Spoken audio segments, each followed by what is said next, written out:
Welcome to the ride with Wild Wayne Cartwright, an exciting thrill ride through the wonderful world of HBCU athletics. Before our trip begins, let's set a few ground rules. First, subscribe to this YouTube channel. Second, hit the like button. Third, please be sure to tell someone else about this show. Now that we've got these things out of the way, it's time for our journey to begin. Sit back, relax, and enjoy your ride.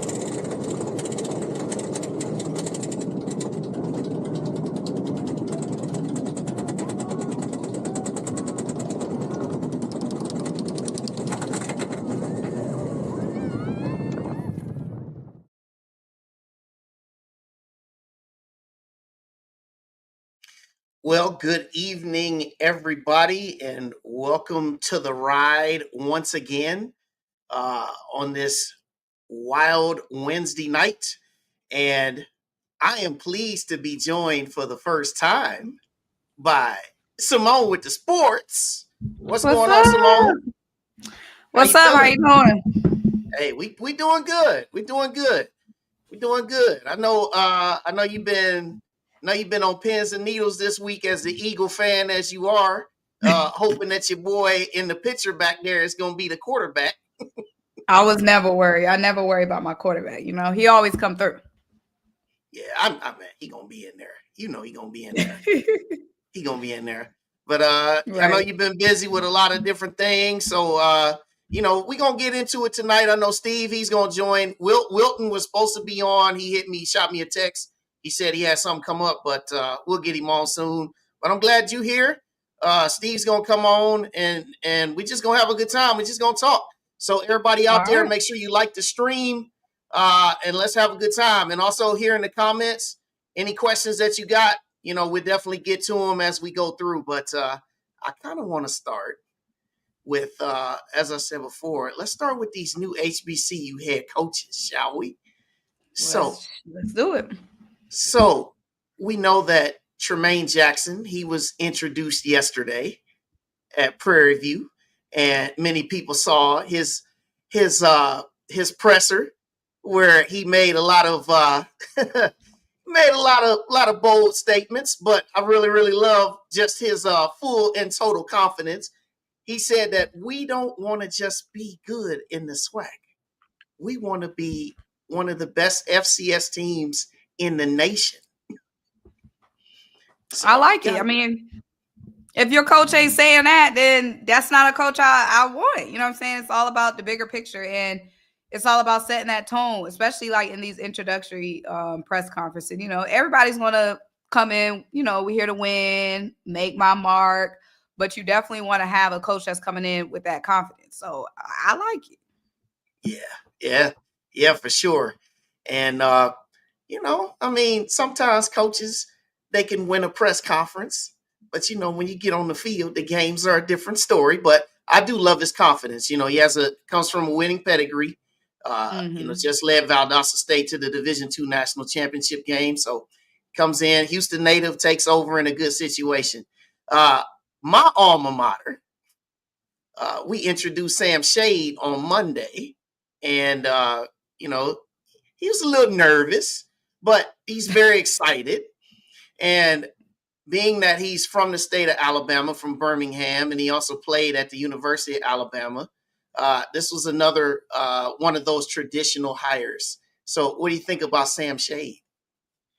I love it. I love Sam Shade. Obviously, we saw what he did on the Division II level. We saw Chennis Berry, do the same thing, be great in the SIAC, and then go on to the Division I level and the MEAC and just instantly have a big impact. People were saying, is Chennis Berry going to be able to transfer that from the D2 level to the D1 level? And we saw him do it in 1 year. And it's a winning culture. Like it's how to coach a winning team. You know what it takes to win regardless of the level. So I feel like Sam Shade is going to see, that same success, maybe not in the first season like it was for Chennis Berry going to the Celebration Bowl. But Sam Shade, we know he knows how to coach a really strong football team. We see him do it with Miles time and time again. He's always going to have a super competitive team on the flow. So I'm excited for Sam Shade. I think it was a great hire, especially like you said, with his roots already in the area, already been in Alabama, recruiting in Alabama. I think it's just the perfect move. Yeah, and then we get over to the other side of the screen, which is the celebrity side, I like to call it, with Michael Vick, and then also with Deshaun Jackson, who was introduced earlier today. So I know you saw the presser from Deshaun Jackson, just like most of us. What were your thoughts on his comments, and just talk about what you think he's up against? Because I've got something else on another slide that talks a little bit about the task at hand. But from Symone, what do you think about Deshaun at Delaware State?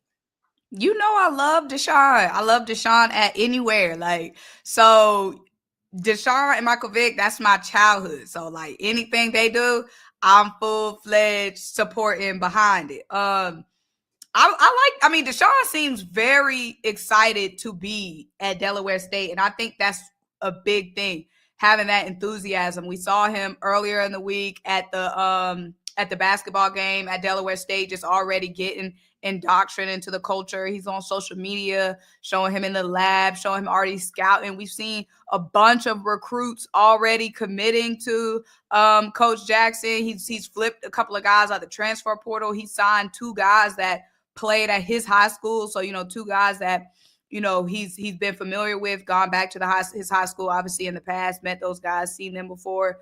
And he's just seems like he's ready to go. Like, out of all these coaches, you can't judge enthusiasm, but Deshaun Jackson seemed like he is like, this is a moment of a lifetime for him to have this opportunity. And plus, in his press conference, he was saying today, don't hop on the wave later. He said that their goal is to win the MEAC instantly. Like, this isn't just I'm coming in, we gonna, wait, build for the long haul. These coaches nowadays, they're ready to come in and win now. So don't jump on the wave later. I'm already on the wave, certified, surfing the wave. Don't, because you sound like you not on the wave, Cartwright. Oh, I'm definitely on the wave. Oh, I was sold on it because I've been a Deshaun Jackson fan too. I mean, even back when he was playing at Cal, rocking that number 1, and also I'll go even further back when he was in the All-American Bowl and he spiked the football before he entered the end zone.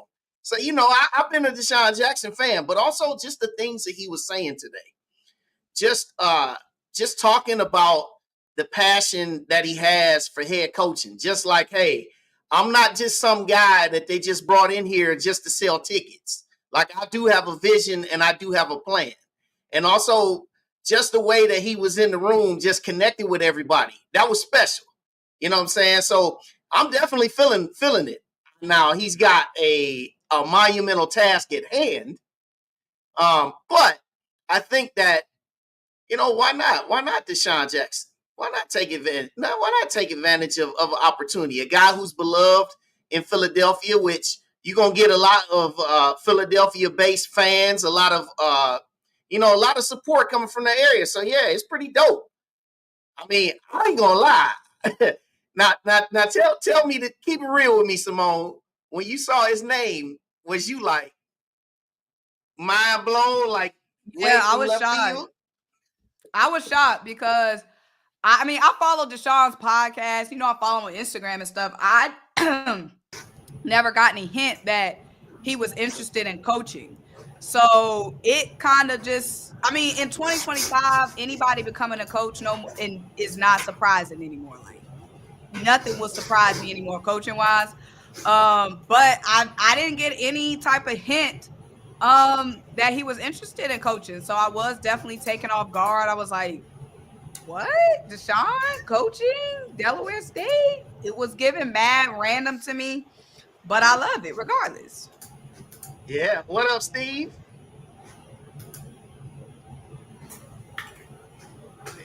Yeah, we get you.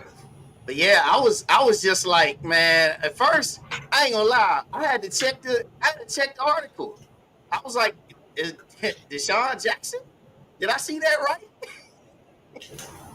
That's where I Same. was. But Right. I'll ask this though. So he's got those West Coast roots. So where how do you see any of those West Coast, you know, some of those West Coast roots? Do you see him transferring that over? Like, I mean, do you see him really recruiting well from the West Coast? I do, because he's somebody who, like I said, he goes back. I know he built his pro career obviously on the East Coast, but he's somebody who continues to stay grounded in his West Coast roots. He always goes back to his high school, like I said, to give back to the kids, talk to the kids, mentor and coach the kids. And like I said, he's already recruited 2 players that played at his former high school.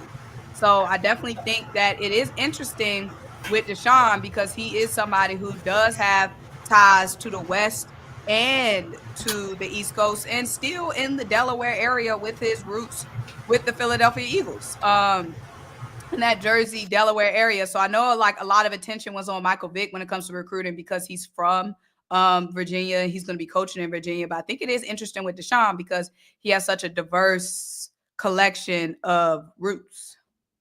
Yeah, absolutely. And something that I really, feel also is going to be helpful to the success of not only Deshaun Jackson, but also Michael Vick is administration. Stay out the way. You know what I'm saying? Like administration, like, hey, it's gonna be some folks that's gonna come on your campus that you haven't seen before. You're gonna see a whole lot of fans that you've never had before. And the way I feel about it is just enjoy the ride, man. However long it lasts, however much money you can make, just enjoy the ride. You have now become probably the second most famous person on your campus to Michael Vick or Deshaun Jackson. So Yeah, that's just they where I definitely sit have with that. to. They definitely have to maximize the opportunity when it comes to like branding, marketing, and from a monetary standpoint. Like, definitely. Yeah, for sure. All right, now the next one.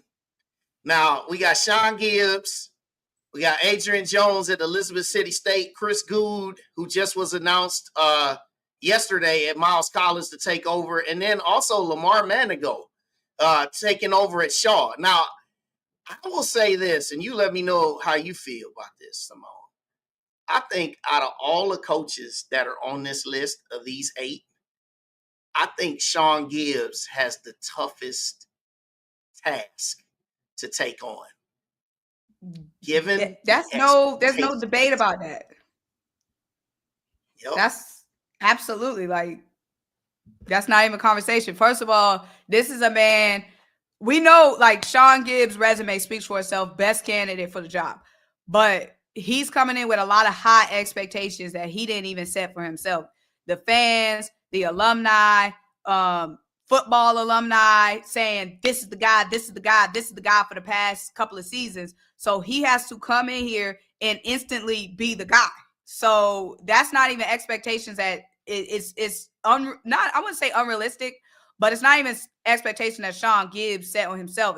It's a bunch of external expectations placed on him. And we know at North Carolina A&T, everybody want to win, but North Carolina A&T, they are used to winning. You know what I mean? And these last couple of seasons when they haven't been winning, it's been rough. And they're saying Sean Gibbs is the guy that's going to come in and boop, hit that wand and reset them back to winning mode. So yeah, you see that look on his face. He's serious.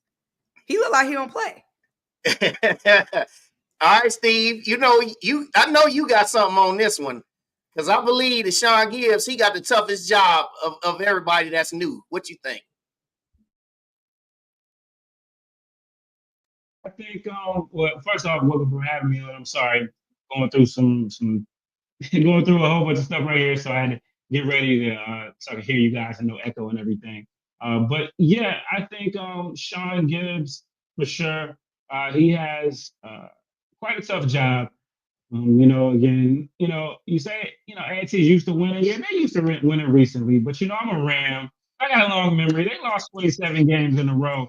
They're not gonna act like they've always been this football power. There are some schools that that have been more consistent with them. But yes, they did get to the mountaintop once they hired Rob Broadway, and Sean Gibbs was a part of that, creating that dynasty that they did have in this past decade, where you had multiple Celebration Bowl runs, and Gibbs was there for Rod Broadway, and then when Rod Broadway handed it over to Sam Washington, you also had Gibbs that was there as well, as they won Celebration Bowls back to back there too.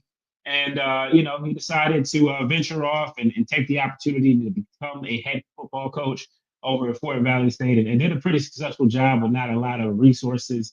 But A&T, they have they've been getting put on them pretty well their last couple of years, and they were never happy with Vincent Brown Sr. So now they get a guy that they're happy with, and so we'll see what happens. But yeah, I mean they're a one-win team. Unfortunately, a team let them off the hook at the end of a game in overtime. It should be a zero-win team, and but they're going to have really big expectations. A&T, obviously, they're the largest HBCU. There's so many Aggies, and they're so loud, and they're so vocal, and they were very vocal about this. So they got what they wanted, and we'll see, if Coach Gibbs can work his magic now that he's the head man over in East Greensboro. Yeah, absolutely. And also I'll even say this one too, with Adrian Jones coming over from Shaw. Now, Steve, I know I saw your comments when Greg Ruffin originally when he originally went to Shaw, and then now he's not there, and they got Lamar Manigault. But I think with Adrian Jones, also I think that he has a monumental task too, because it's been a minute for Elizabeth City State. It's been since 2016 since they had a winning season, and those facilities down there are not also the greatest either. So I think that, but his experience being from that state of North Carolina, I think he can do some things at Elizabeth City State, but it's going to take a little bit. Yeah, he's definitely got his work cut out for him. Elizabeth City State, there's 5 public HBCUs in North Carolina. They are the smallest. They had, they haven't won the CIAA since, 1970s. They did have a couple years when they went to the championship game about 15 years ago. But since then, they've been kind of destitute. The school went through its own turmoil and not having resources. And so they are in North Carolina, but they're in a remote part of North Carolina that pretty much everybody skips over until they're going to the beach. I think their best asset is that they are close to Virginia, to that 757 area. They're really right next door. And, they do have NC Promise, which allows them to tuition for out-of-state students, I believe, is $1,500 a semester. And so, some of those guys that, may not have offers where they want to, they're going to have to do the reality of paying for college football, planning to play college football like a lot of people are doing. They're going to get that chance over at Elizabeth City a lot cheaper. So it's going to be interesting for sure. And as far as Coach Ruffin, first off, definitely want to wish him well in whatever it is he's going through. Obviously, it's something big if he couldn't take a job that obviously he wanted. But yeah, I think more so than about Coach Ruffin, it was about for me, the changing landscape of college football. And we see the SWAC, for the most part, they'll get rid of you pretty quick. The MEAC, maybe not quite as fast anymore, but obviously we see that changing. And over the SIC, their coaches are cycling up and down. But I think in the CIAA, I think in past years we've seen a reluctance to really embrace the next generation of potential head coaches. And so I felt like they would have probably been better going with somebody who, had never had a chance to be a head coach. And ultimately, that's what they got in Coach Mangio. So, he's a guy that's been around that program where they had some success. And, he's been around for a while. He's not a rookie, but he's never been a first-time head coach. And I feel like, to me, it's always best to hire somebody new and fresh versus somebody who has kind of shown that, they've had a couple chances to show what they can do and just hasn't been the best results. So again, wish Coach Ruffin well. But I think Shaw, I think that they got a hire that a lot of people are very high on. So. That's what's up. And so here is who is left. There's four HBCU jobs left. So we got Valley, we got Fort Valley State, we got Lane, and then also on the next page you got Central State. Now Central State kind of slipped through the cracks for a lot of people. Central State is about 50 minutes from me. I live here in Columbus, Ohio. Central State slipped through the cracks for people because Kevin Porter, they didn't fire him. They just let his contract expire on December 31st. Right. And I know Hugh Douglas, who used to Symone Eagles, Hugh Douglas, who used to play for the Eagles and also graduated from Central State. He threw his hat in the ring and said, "Hey, I want a shot at it." But for the both of you, though, first off, let's start with Valley.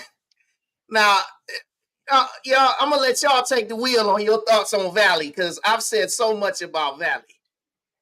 Yeah, I'll start this. So I think, and I know it seems like we're always picking on Mississippi Valley State, but the fact is this is sports, and they keep score, right? If they didn't, it wouldn't be sports. And the fact is, their program has struggled. Their program has struggled, for pretty much in all of our lifetimes. I was born in '85. That's the year that Jerry Rice got picked in the NFL draft. And I don't think they haven't won a championship since then. I think they tied that year in '84 when they had a really great team. So they've always, struggled, in terms of records and things like that, even though they have produced some really great talent. So, you take that. I did get a chance to visit Itabena once. It was actually a really fun experience, really interesting experience. But I got a chance to see how remote it is.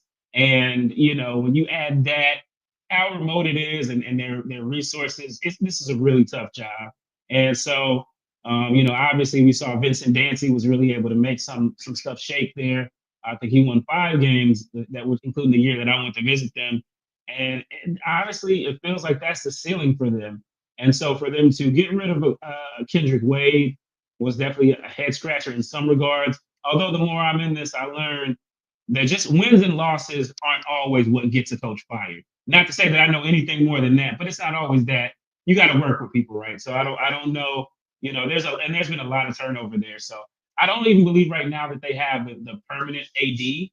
So in my mind, if you're gonna make a successful football hire like what you guys did over at Alabama A&M, you want the president, the AD, and the head coach to all be in together and on the same page. And I don't see really a chance where that happening right now. So I don't even know that it matters who they get, to be honest with you. Symone? Yeah, I mean, it's nothing without, harping on them and jumping on them. It's really nothing more to say. I mean, it's a tough area, like Steve said. It's such a remote area. It's going to take a lot, recruiting wise, and even just to bring somebody out there. So they just in a tough spot. You know what I mean? It's nothing more really to say. Yeah, I mean, I think out of all of these jobs, I don't think that Mississippi Valley State is the most attractive one, to be honest, if I'm a prospective coach. I just don't, even because they got to compete in the SWAC. They got to, compete with all these other schools, and it's tough. And they just showed the inconsistency with the turmoil that's going on with the school, or at least the changes that are going on there. Doesn't really seem like a stable place either. So honestly, this one is probably between this one and Lane, on which is probably the least desirable job. So yeah, I hear you on that, man. It's gonna be tough. Y'all rough, boy. It's some rough waters.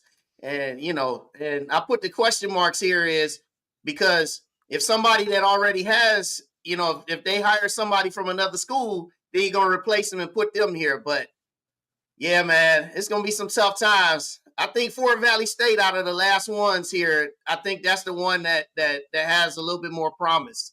But yeah, the rest of them, man, you just whatever. It is what it is. All right, now Deshaun Jackson. All right, here's a little bit of the era. So last winning season, 2012, man. Now, but the one that gets me, last MEAC title, 1991. Now, I was born in 78. I was in junior high in 1991. That was a long time ago, man. So they did win in 2007. They did Okay. win in Oh, yes, 2007. yes. That's right. That's right. Last outright title. That's what I meant to put. Outright MEAC title, 1991. There you go. But still, it's been a long time, especially when you look at the MEAC where, in 1 year we had 5 teams have a share of the championship.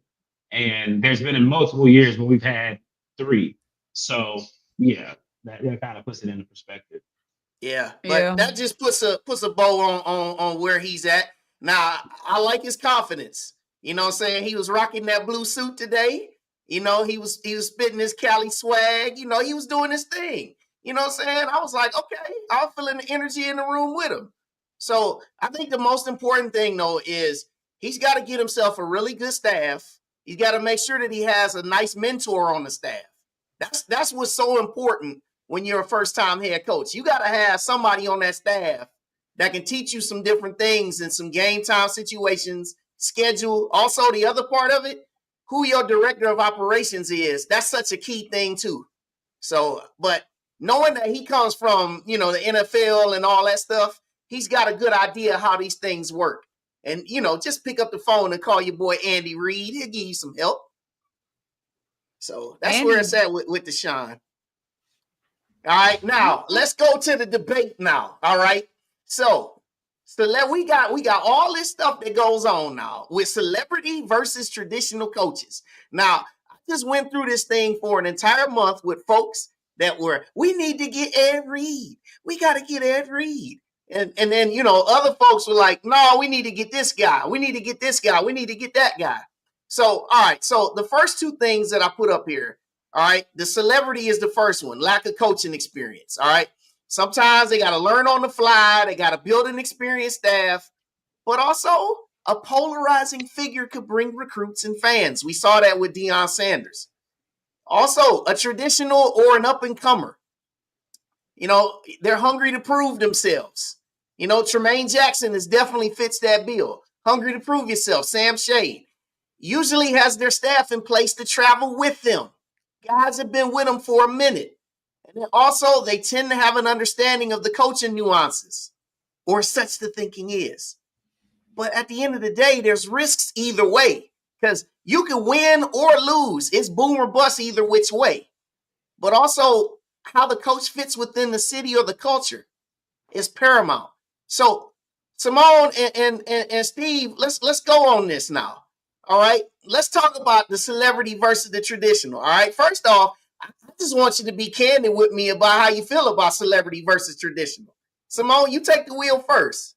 Well, first of all, you're talking to us from a media perspective. So from a media perspective, obviously the celebrity coaches is what drives. We wouldn't even be having this conversation right now without the celebrity coaches. Like, it just drives so much conversation. Like you said, it brings a polarizing figure, brings in fans, recruits, eyeballs, haters, good or bad. It just brings a lot of attention. So from a media standpoint, I love celebrity coaches. Obviously, I love these last 2. You know what I'm saying? These is legends. Okay. We're talking about Deshaun and Vic. But if I was a coach, like if I was like internally like an athletic director or like had something to do with the football program, you know what I'm saying? If my son, you know what I'm saying, I want him to go somewhere, I'm looking through all the options of his recruits, I would lean a little bit more probably towards traditional. I'm assuming we're talking about, a successful coach, a coach that like we look at Chennis Berry, someone who succeeded on one level and now he's leveling up. I would lean towards that way because I would know you have a track record of putting athletes in the best situation. I would know you have a track record for some of these coaches of, getting guys looks from the NFL, getting them recruited, getting them, drafted or getting those UDFA contracts. And you know how to lead a winning program, because at the end of the day, if I'm like, if it's my son, I want him to be in a situation that I know is the best situation. Not saying that a celebrity can't put you in the best situation. We saw that Dion did it. You know what I'm saying? We've seen other people do it, but you're taking a risk. You know what I'm saying? So that's the way that I look at it. Yeah, Steve. Yeah, I'm gonna say, again, like with Symone, again, from the media perspective, no question, a celebrity coach obviously brings eyes, ears, and attention. There are just certain people that have a standing in the football world that are going to draw in people beyond the diehards. And so, media wise, there's really no competition there. But for me, I think I don't hate it. I don't hate it. I don't love it. I'm kind of neutral on it. I feel like in every situation, it's got to make sense. And pretty much in every situation so far that I've seen it happen, it made sense. Jackson State, obviously they have a proud history long before Deion Sanders got there. But if we're being honest, that it had been half a decade of disappointment and disillusionment. And but that was the perfect place for they were the fan base that was probably the best suited for Deion Sanders. They worked well together while it was together. So it made sense there. And then now that people are gonna like it, but again, they've always led the FCS in attendance and things like that. But he brought them up a level in terms of national notoriety. Most of the time now, when a guy gets an offer from Jackson State, you're probably going to see a photo of Travis Hunter. You're probably going to see a photo of Shedeur Sanders. It just is what it is, right? But now after that elevation, then TC comes, and who was already there, and he comes and really takes it to that next level. And now, would they need something like that again? I wouldn't say so, but it served its purpose. So now you look at Tennessee State, Eddie George, a guy who literally had never coached and didn't even have a desire to coach. He's not a celebrity on par with Deion Sanders, but he was targeted because he was a name, he has connections, and he was local to the soil there. And it just so happened that once they gave it time, it actually worked. So for them, it made sense. If you look at the two most recent cases of it, Ed Reed, that's a whole different story. That's a whole different story. But for Delaware State and Norfolk State, you look at the MEAC, what were they gonna, they've hired guys who have experience before, right? Norfolk State hired Dawson Odoms, who, Southern may have only gotten, one championship with Odoms, but most of those years he was in the conversation, winning records, solid coach. He goes to Norfolk State, he has a winning record for 1 year, and then he falls back. So what do? You look at Del State, they've had coaches who are experienced. The last guy who got him a winning record was the head coach when I was at Winston-Salem State, Kermit Blunt. But that was back in 2012. They've had several guys since then, including an alumnus of theirs who played in the NFL but wasn't a name, Rod Milstead. They had him, and they weren't able to break, I think, 5 wins. So you look at both of those programs, and then you look at a Chennis Berry and a Trey Oliver that are there entrenched, and even David Wilson, who's come up the ranks and has Morgan State going up as well. They have, those are some really good coaches. Who were they going to hire that was going to get them past that? If they kept going the beaten path, who was going to be out there? Maybe they would find somebody, but now they're more relevant, to be honest with you, than they've ever been in a football sense, even when they may have been winning championships previously, just because of who their coaches are for right now. Of course, they got to go and win, but for me, both of those programs, it makes sense. It makes sense for where they are right now. Yeah, and I look at the risks either way. I mean, and to your points, I mean, we've seen experienced guys who've been okay, I know this word gets thrown around a little bit too. We have like the recycled coaches, guys that were at other HBCUs, like Lee Hall just was at Delaware State. You know what I'm saying? And it's like you've seen these guys who have coached at other places and still come in and not get it done.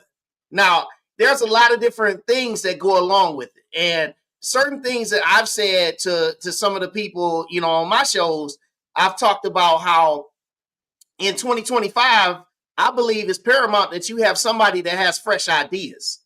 I mean, really has the ability to connect with this generation of young people, telling them, some of these trends that are coming up. Also, they got to have some guys that are very, very skilled in the nuances of how the game of football is moving. You know what I'm saying? I mean, on offense, things are so much more wide open on offense. You got to have guys that have good ideas on offense.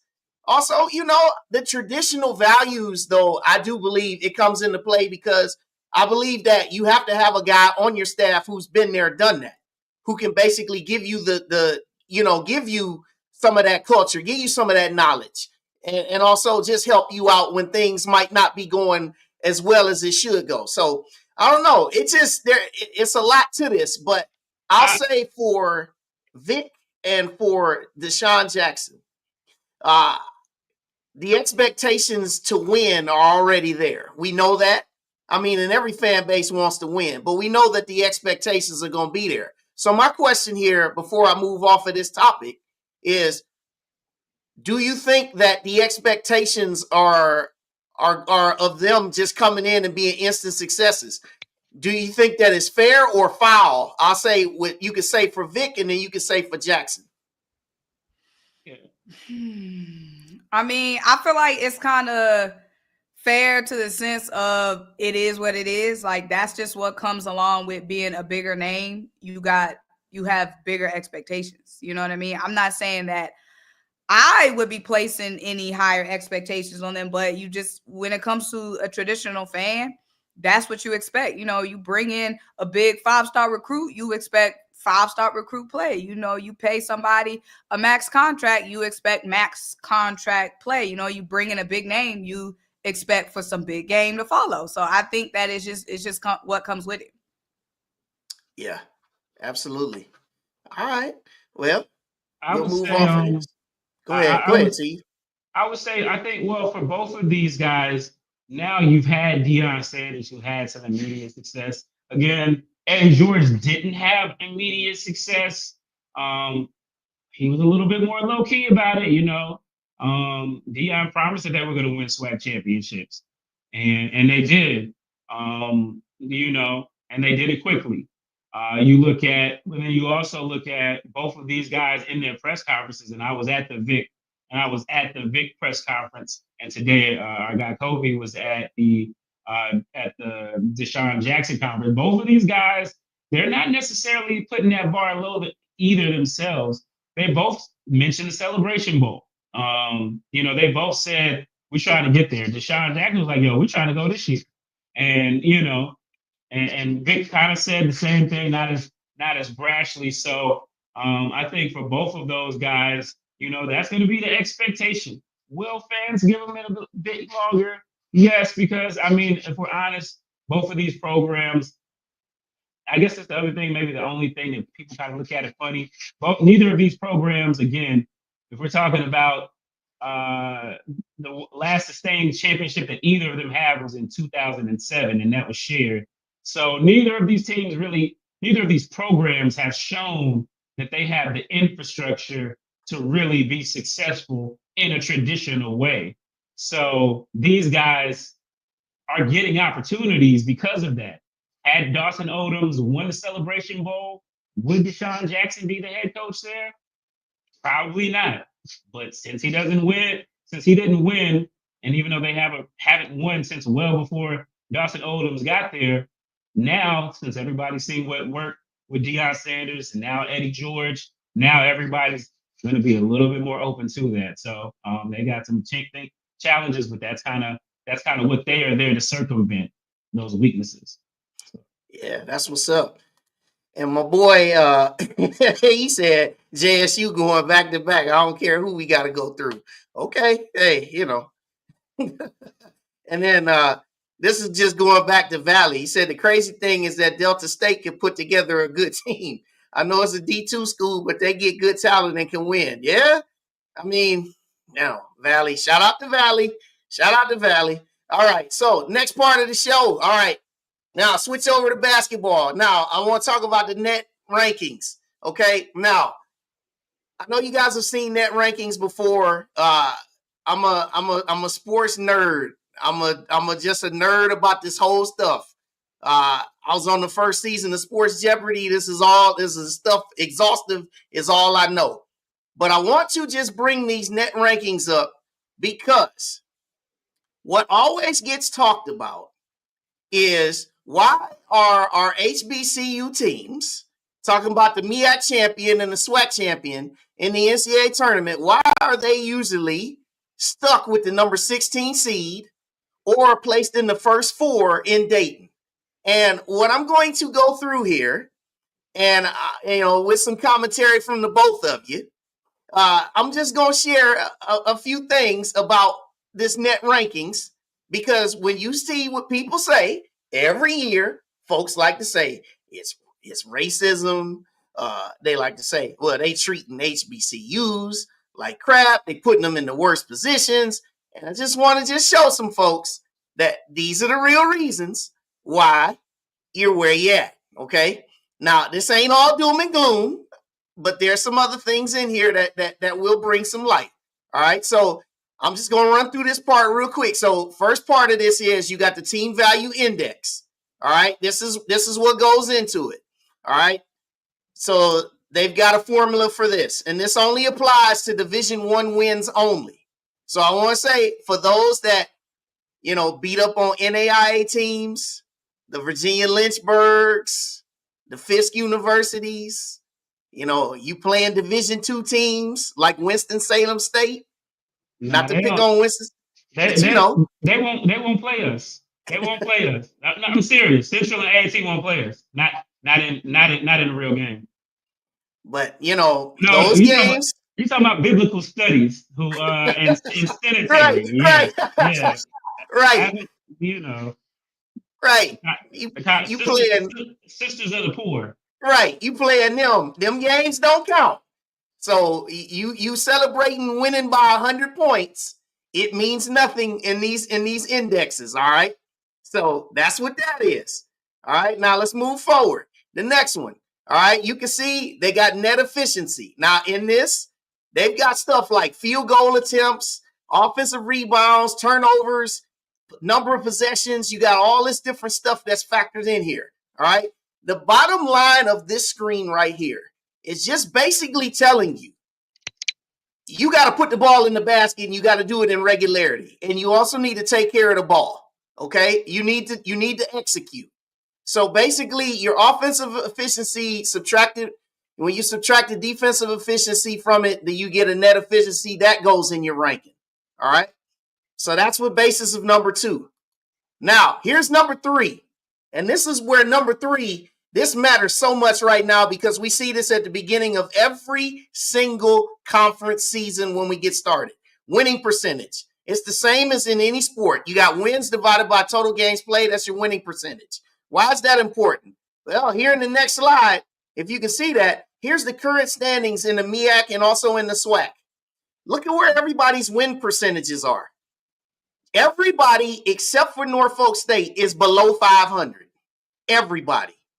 All right. Now I get it. Most of these teams, we got to go. We got to pay the bills. We got to go on the road. We got to play some of these big teams and we got to take a couple beatings. But that whole formula does not help when you're talking about winning percentage. Unfortunately, yeah, you're paying the bills, but it's dragging down your net ranking. All right. Next, your adjusted win percentage. So basically you get so many points for a road win. You get everything gets deducted for a loss, obviously, but you get points a lot more for a road win than anything else. So winning your games on the road in the non-conference in our, type of basketball, is what gets us a lot further along in the net rankings. All right.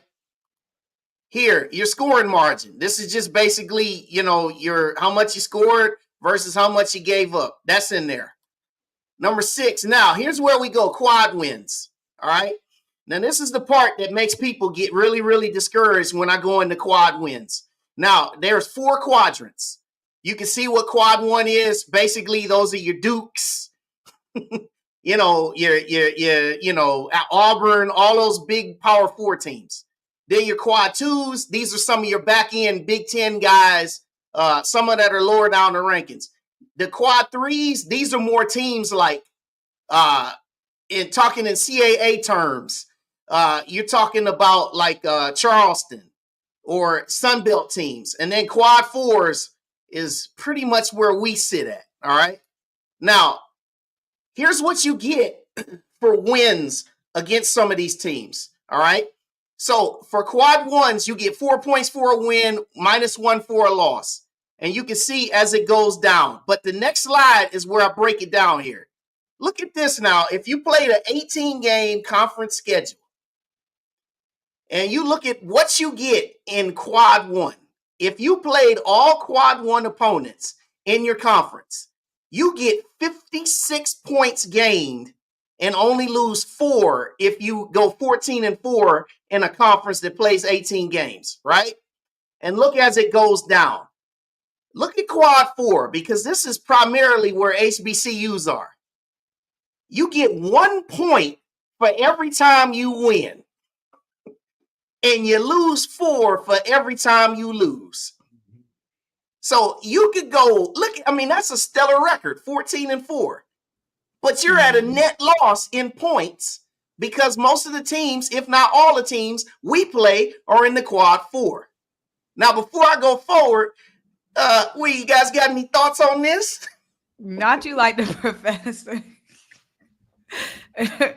No, but this, it puts a lot into perspective for sure. Like, I like the way you broke this down too. I'm looking at it still. Yeah. Well, as they say on the game show, but wait, there's more. Now, here's Norfolk State. I put Norfolk State up here because they have the highest net ranking of any HBCU basketball team in Division I. They have a current net ranking of 141 of all of that stuff that I said in the previous slides. Now, this is where it's broken down. You look, their quad 1 games that they played. They went 0-2. They played pretty good against Tennessee, though. And then the quad 2s, okay? And then you see quad 3s. The reason why they're at 141 is because of how they performed on quad 3s. But then you look at quad 4. They lost to Hofstra, and then you saw some of the other wins. But here's the discouraging part. Look at their upcoming schedule and look at the rest of it. So when I talked about before how you're only getting 1 point added into your formula for playing and beating a quad 4 team, they're not really going to gain much. So basically, in order to keep this net ranking, they're going to have to ball out, score a whole lot of points, don't turn the ball over, and also don't lose a single MEAC game. Dang. See what you're up against? So Hampton's quad 3? Right now they are. Yeah. Yeah. Right now they are. But about Hampton, there are some quad 4s. There are some quad 4 teams that are in the CAA. North Carolina A&T, unfortunately, they're one of them. So if you lose to some of them quad 4 teams, now all of a sudden this quad 3 win becomes a quad 4 win for Norfolk State. Crazy, right? That's just really like disheartening for real. Like, and this is the stuff that I'm telling y'all. And now, here's where we are now. Okay, there are 364 teams in men's Division I college basketball. This is the ranking currently of every men's HBCU team on the Division I level with their net ranking. Look where almost everybody is. Down in the valley. Way down. You dead wrong. Not that valley. You dead wrong for real. Q4 Valley. Way down. I mean, and you thinking that Alabama A&M, we just beat Pine Bluff and Valley. For nothing. Not for nothing. Well, I'm talking about for nothing in the net rankings. Yeah. In the net rankings. But man. And then here's the women's. The women's though, this will give you a glimmer of hope. This is better on the women's. Look at the top four on the women's. It's women. Like hey, Norfolk State, they just beat Auburn. Okay. That shot their number a little bit further up. Okay. But whew, man. And it's 362 teams on the women's side. So you see Delaware State is at the bottom there. But man.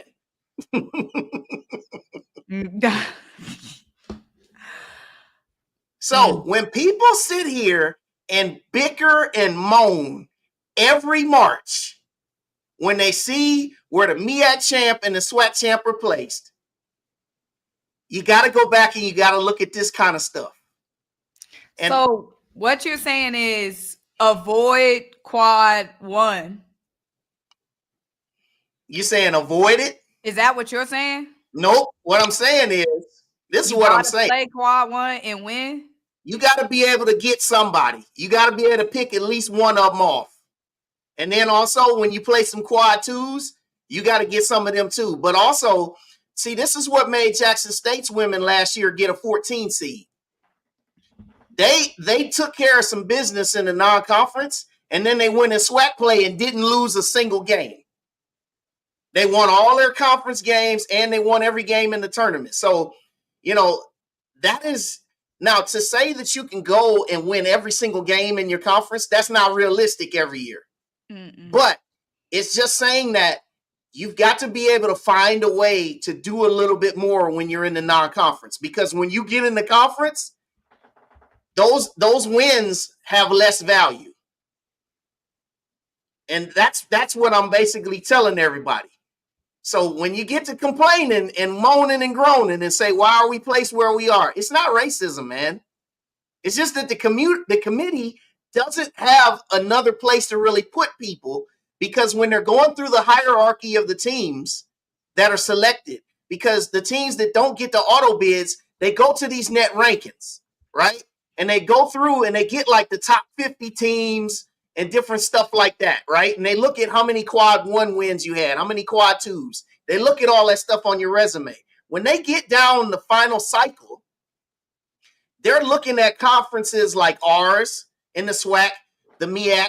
They're also looking at NEC, Northeast Conference, those kind of conferences that have low net rankings. Those are the teams that they pick from last. And they ended up putting them in Dayton or setting them up against a 1 seed to get that matchup, you know. So that's where it is. So, oh, come on, man. He said, I don't care. They still racist. But I mean, deep down. I mean, everything come back to racism. It is, but there's a lot of things in play. For one, it's too many teams in Division 1. Let's be real.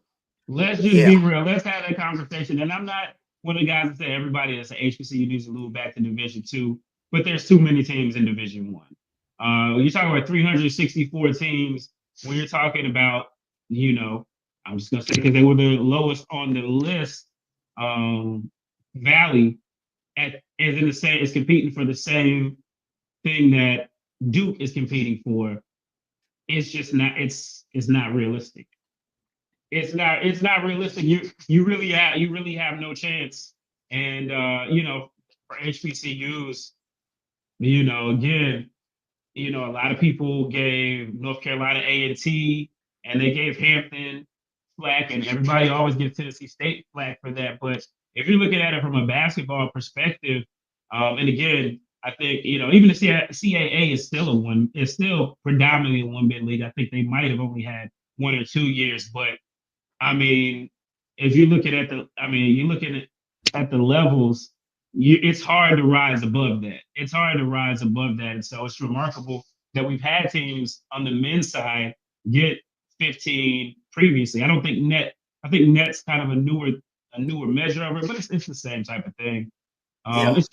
It's just tough. I mean, if you look at I looked at the SWAC standings just before, and if you look at the entire state of Mississippi, Jackson State, Valley, and Alcorn State, heading into non-conference, the only one that had a Division I win was Mississippi Valley State.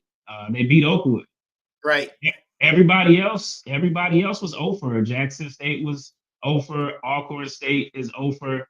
And so, it's just tough. It's just tough to compete. Yeah.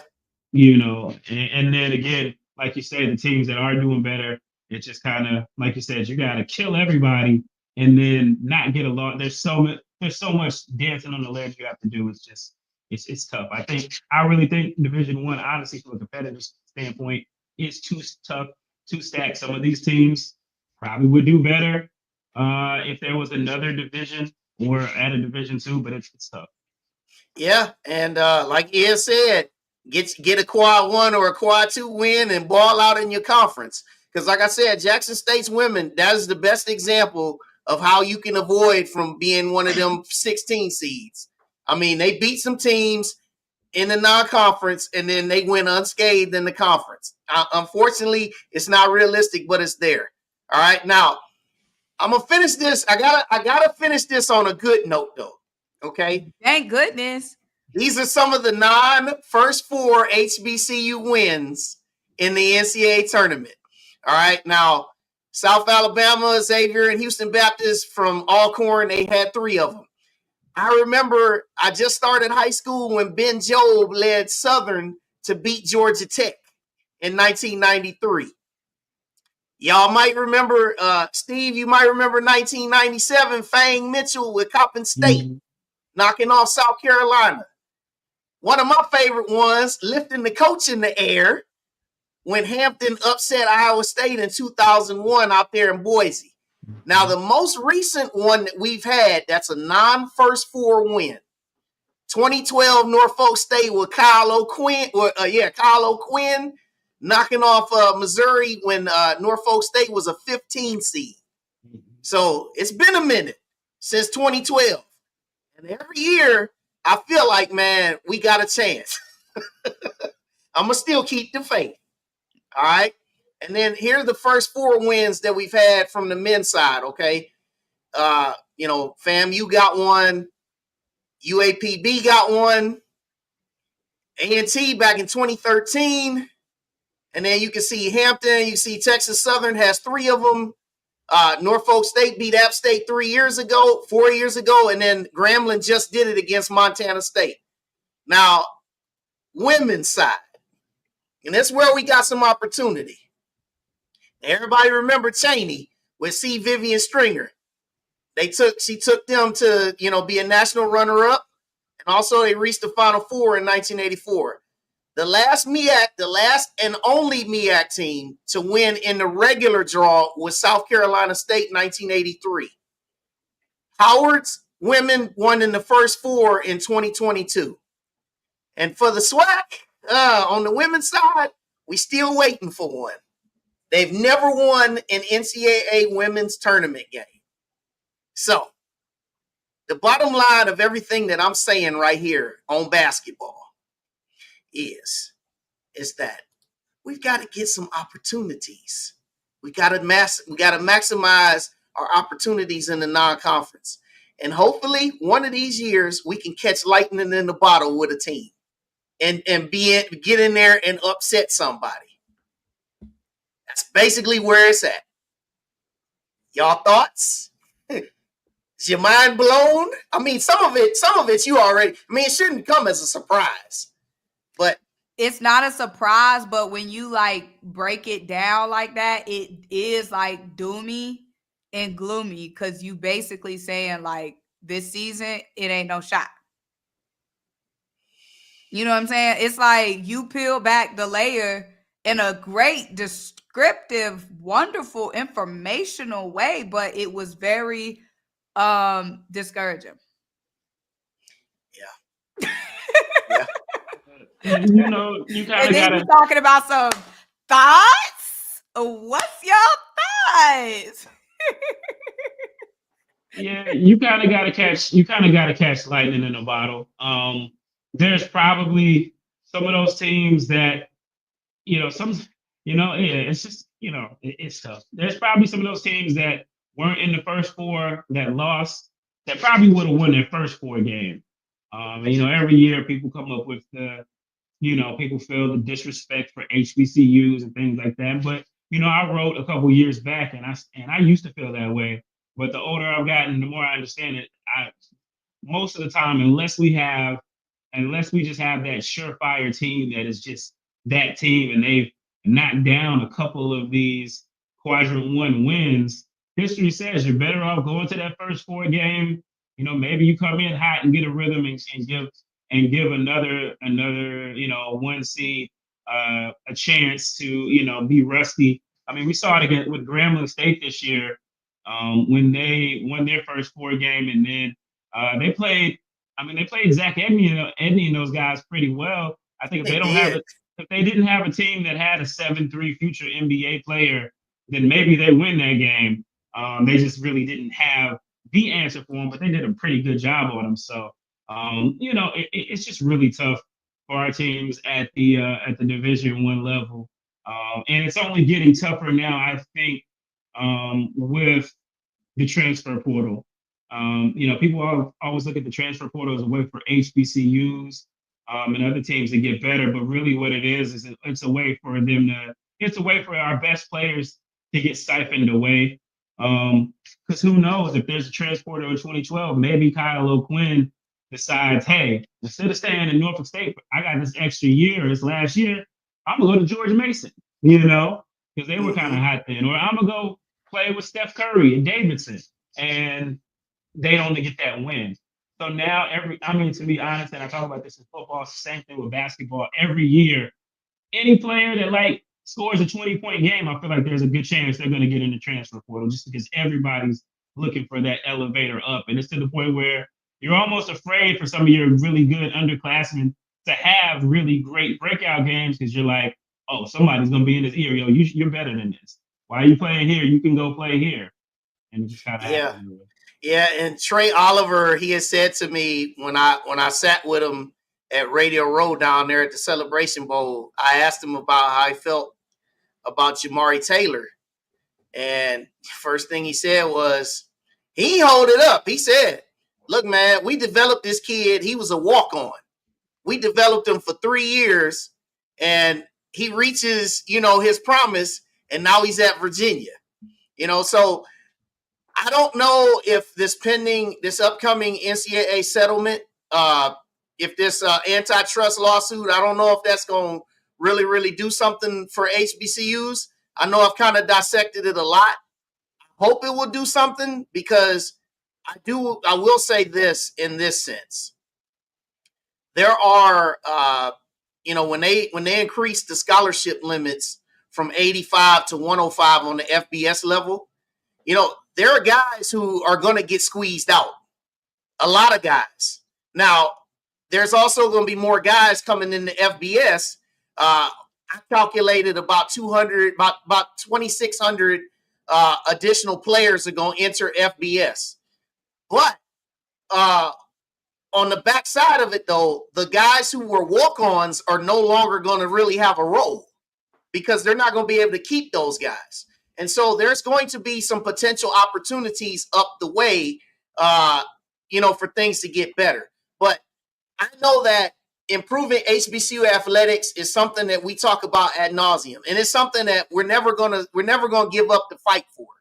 I think at the end of the day, I'll summarize everything I said by just saying like this: the more data that you can receive, the more opportunity you can get to possibly, try to improve, because you can never have enough data, in my opinion. You know what I'm saying?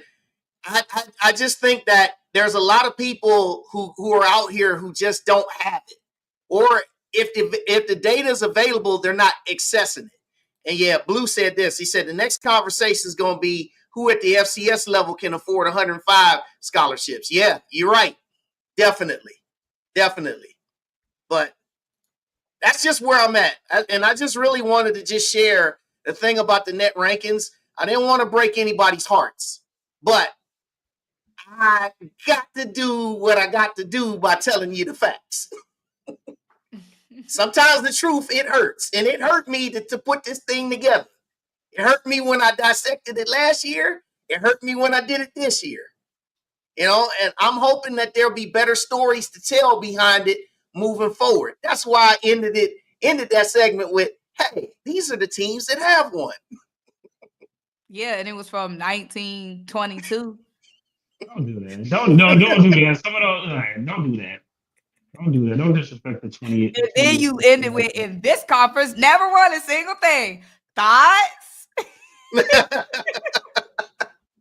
I really think it's because you have such a joyous delivery, you know what I mean? That it throws you off with info. Because at first I thought you was about to come with something positive because your delivery is so upbeat. So then it took me a while to realize, where it was going. Yeah, it's just it's unfortunate that we have to give the facts of the matter, because you already know it. You guys know this. Every year on Selection Sunday, you always see it. And even leading up to Selection Sunday, you'll see people get on Facebook and they'll just say, man, our team this year, we're doing real good. We're not going to be in the play-in round. And I'll just be sitting up there and just be like, I don't even say nothing no more. I don't even say nothing. I just let it just be. I don't even say like, man, they got a net ranking of 239 and I just can't tell you that. It gets people going. People like it, people like it. People will amplify it, for 24 hours the way that it is. But there's only been a couple times where I felt like, at this point, there's only been a couple times where I felt like certain teams really had a chance to get a higher than a certain seed. And usually, and even, and most of the time I was wrong then. So there we go. Hey, I don't care 16 seed or not. For my school, I've seen our name get called one time in 2005. I don't care. I'd love to see our name get called on Selection Sunday wherever we end up. And I think that at the end of the day, most folks, they're happy with that. They're happy with the fact that they can raise a banner that says we're SWAC champion or we're MEAC champion. But you have a lot of people who feel like, well, we want to be more than just a conference champion, and that's admirable also. But it is what it is. We'll just see how it goes until they come up with another division. That's really what it is. So you're saying like more like have like a FCS division of the equivalent. Yeah, but that's what makes basketball. But that's what makes March Madness special, is the Cinderella stories that come from the non-power conferences. So, but we'll see where it goes, man. It's just I don't know. Maybe I'm just a little disillusioned with everything with college athletics right now, with our programs, because it's just like, I just noticed even in the time I've been doing this since 2012, since a little bit longer than that when I was in school. It's just, those 4-year guys, I used to really enjoy following the careers of 4-year guys who stuck it out. Maybe they had a coaching change and stuff, but that's really not the issue anymore. Even at the D2 level, WSSU, we won the CIAA championship in 2023. 3 of those guys are now, 4 of the guys left the transfer portal and are playing D1 ball. The varying degrees of success. They could have come back and probably won a national championship, but everybody's always looking for better coaches, players, and everybody. So, that's where we are, and it's quicker than ever now. So, yeah. Well, Symone and Steve, I promise you, when y'all watch me, when y'all see some of my other shows and y'all seen some other work, y'all know that I ain't the doom and gloom guy. I'm usually Mr. Optimistic. I'm the doom and gloom guy. You say in that dark room. I'm Mr. Optimistic. I'm Mr. Non-biased. I shout your players out. I break down a game. I get everybody their flowers. But tonight, I just wanted to make sure that everybody knew just some of the facts about it, about net rankings. But at the end of the day, the fight and the drive still continues to improve our HBCU athletics and also our HBCU culture. And we're going to continue to do that thing. Because we ain't going nowhere. We ain't going nowhere. Much more work to do in the vineyard. So, Symone, Steve, I appreciate both of y'all. And I'm definitely looking forward to doing more work with the both of y'all here in the near future, for sure. All right. Appreciate you for having us. I appreciate it. All right. I'll see y'all soon.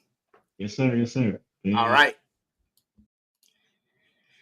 That is Symone with the Sports Stanley, and also Stephen J. Gaither joining me on the ride tonight. All right. So let's just look at some of these.